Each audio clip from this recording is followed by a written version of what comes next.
the hills of Sultanpur, Jhelum, Pakistan lives a 6-year-old mute girl named Shahida.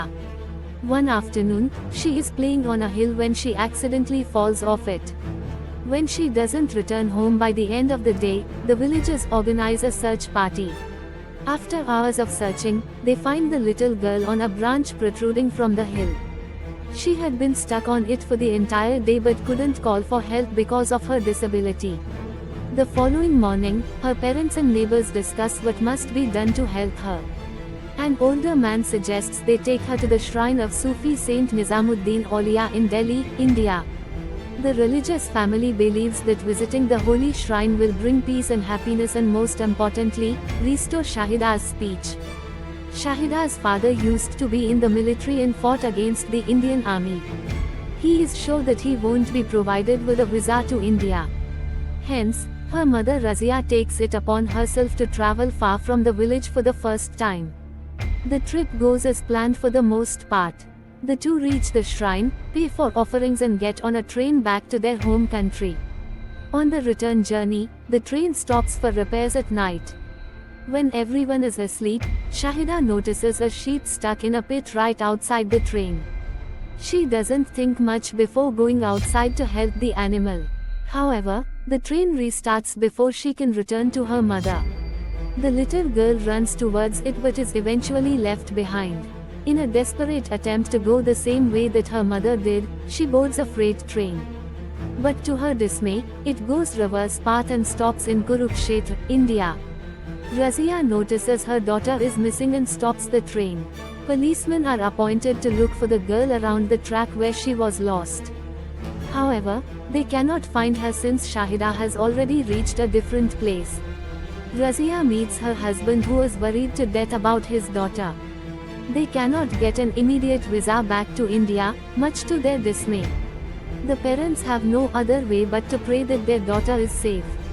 Meanwhile, Shahida is now lost in a different country with no way to communicate. At a religious celebration, she sees a stranger eating at a street-side restaurant. The stranger is the kind Pawan Kumar Chaturvedi who invites her to have a meal with him. After a few minutes of trying to get her to talk, he realizes she is mute and starts calling her Muni. A starving Muni finishes the food and follows Pawan around. Assuming that she was separated from her parents during the festival, he asks her to stay in front of a temple. Pawan is a devout Hindu Brahmin and an ardent devotee of Lord Hanuman. He believes that Lord Hanuman will take Muni home if she stays in front of his temple. When Muni still doesn't stop following him, he brings her to the police station. But since she cannot tell them any details about her parents, the police can only wait for someone to file a missing complaint. Until her parents are found, Muni needs a place to stay, hence, Pawan takes her in. On his way to his home in Delhi, he tells Muni to call him Mama if she ever talks in the future. He also starts naming different Indian cities, asking her to nod if she knows what city her parents are in. All the passengers on the bus help him but none of them name cities outside of India.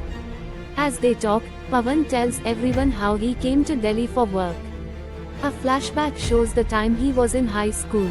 He was an average student who could never pass the final examination. All his friends cheated and went on with their lives, but Pawan refused to cheat or lie, being a true devotee of Lord Hanuman. Eventually, he passed on his 11th try and came to Delhi to look for work. He stayed with his father's friend, Pandey, a strict Hindu who refused to let the followers of any other religion enter his house. Pandey's daughter Rasika offered Pawan a job at the school she taught and fell in love with his innocent persona. But being the strict father he is, Pandey asked Pawan to build his own house before marrying his daughter. Even since then, Pawan and Rasika have been working hard to collect money. The two are bound to get married sometime next year. Everyone on the bus is impressed by his story. He and Muni reach his home where Rasika receives them in the doorway. She is glad that Pawan is helping a little girl in need but Pandey doesn't feel the same way. He is worried about the possibility that Muni belongs to a different religion. Pawan rationalizes that she is Hindu because of her fair skin color and persuades Pandey to let her stay for a month. Muni cries every day in memory of her parents even though Pawan and Rasika treat her like their own daughter. Since the entire family is vegetarian, and Muni is accustomed to eating meat with every meal, she hardly ever finishes her food. One day, Pawan and Rasika find her in a Muslim neighbor's home devouring home-cooked chicken. Pawan brings her to a restaurant that evening and lets her eat whatever she likes, even though eating meat is against his religion. Muni is very fond of the glittery bangles they sell on the street side. One day while walking down a market, she innocently picks up a pack of bangles before being stopped by the vendor. Pawan makes her return it and takes her to the temple to apologize to God for stealing.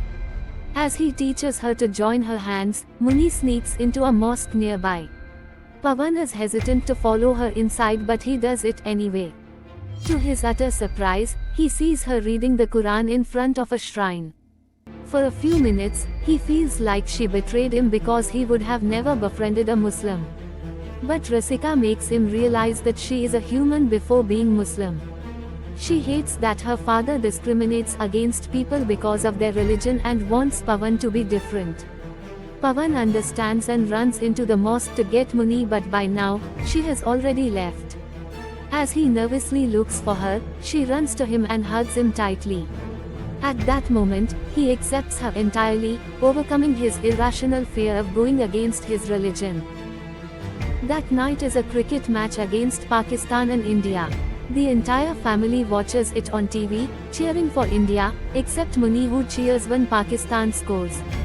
When the Pakistani team wins the game, she dances and kisses their flag on TV. Pawan approaches her and asks her if she is from Pakistan. After weeks of shaking her head to every Indian city, Muni finally nods yes.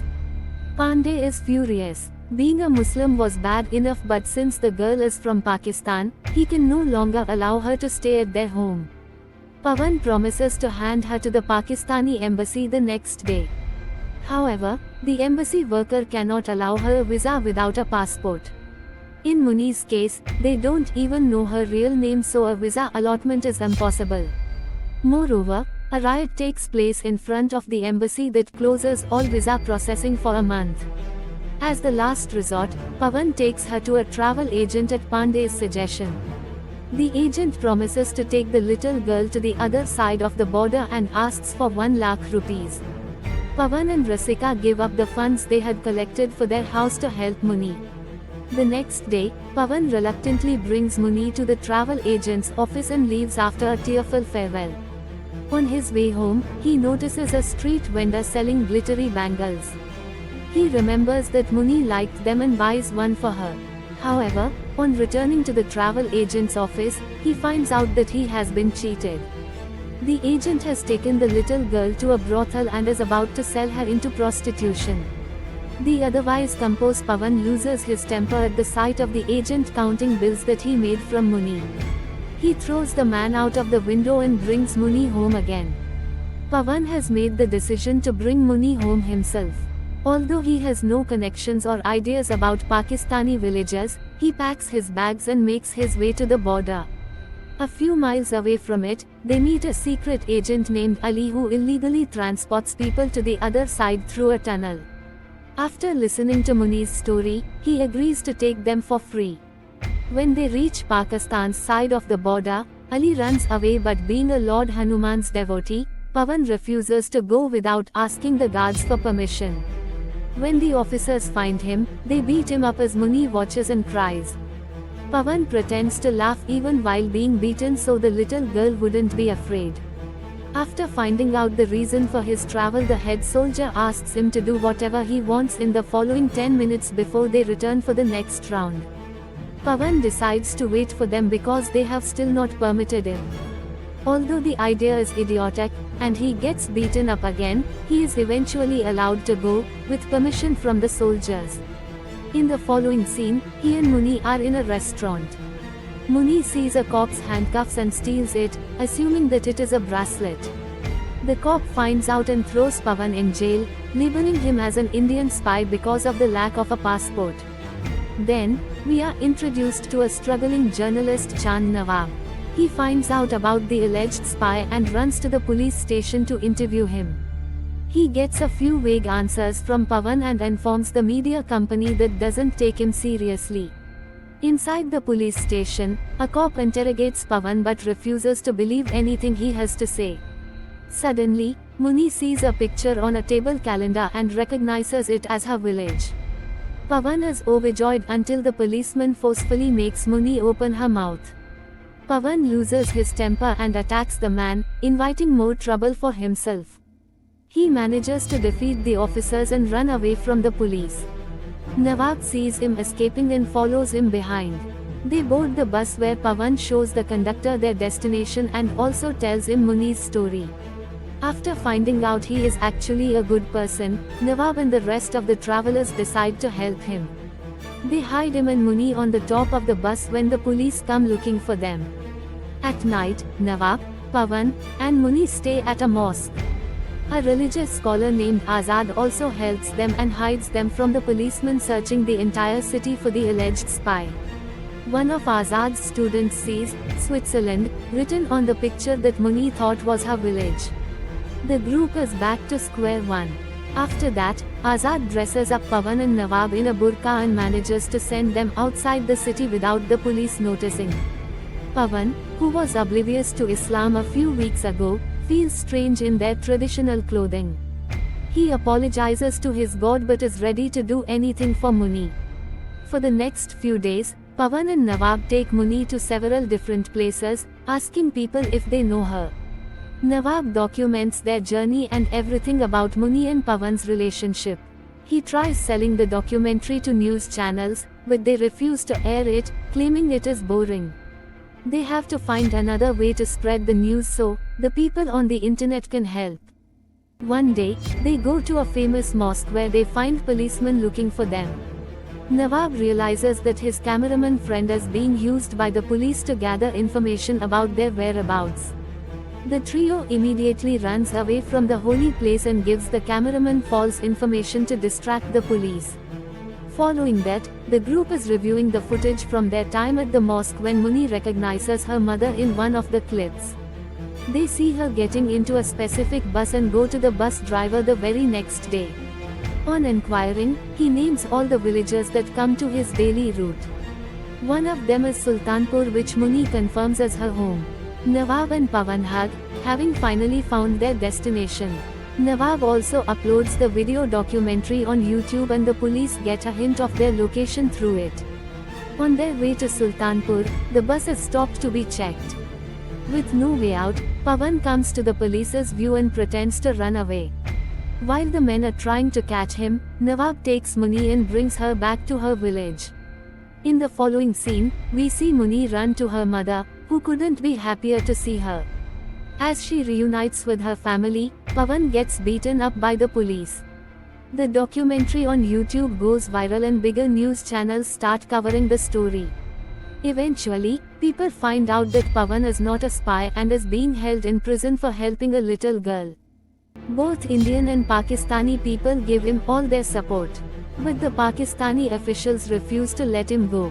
They torture him in prison, beating him up for hours, drowning him until his last breath, and starving him. Nawab then claps back with another video, this time on a bigger platform, asking people to gather at the border and ensure that Pawan reaches home safely. The plan works, and several people from both sides come to the border in crowds. Rasika and her family are also among the crowd, waiting for him to come home. Eventually, the officials have to back down. The crowd erupts chanting Pawan's name as he crosses the border. Then, we see Muni among the crowd, waving her hands but unable to call him. All of a sudden, she shouts, "Mama," the name Pawan wanted her to call him when they first met. The crowd goes silent as she yells goodbye. Pawan turns around in shock. The movie ends as they run to each other and hug. And that's how the story ends. Hope you enjoyed listening to the story. Give a thumbs up if you liked it and subscribe for more interesting stories or blockbuster movies. Give your suggestions and valuable feedback in the comment box. Also, please do not forget to check out the other interesting stories available in our channel. See you soon again. Thank you for listening to us. Thank you very much.